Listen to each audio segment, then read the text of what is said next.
really is magnificent just to walk in and see that. And I have to tell you all that this is the most unexpected film that ever happened to me, because it happened to me.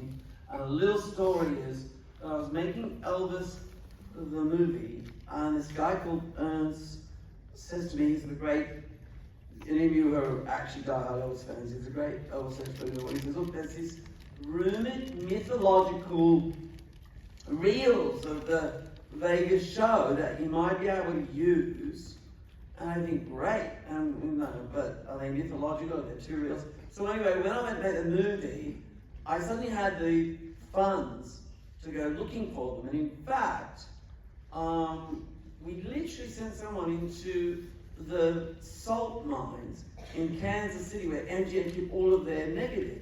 And so it was a bit, like Raiders of the Lost Ark, because he's like, I didn't actually go, but he kicks the door in of this dusty vault where they keep all the MGM negative, and there's like 64 boxes, all on the floor, some with negative missing, some with different names, just so much material of the 1970 concert that was shot over 6 nights, as well as Elvis on tour. We weren't expecting that. And then we came in possession of this 8mm that had never been seen before. So now we've got this huge amount of footage, but no sound. And so getting the sound, like we had the footage, and I wasn't going to use it in a film because they ended up having to build the showroom. So now we've got the footage, and then it gets out. There's probably some of you fans there are going like, he's got the footage, release the footage, release the footage, like, oh my God, what are we going to do? We can't put it back in the salt mines, right? And so John Redman, my creative partner, says to me, look, the editor, he says, we've got to do something really special because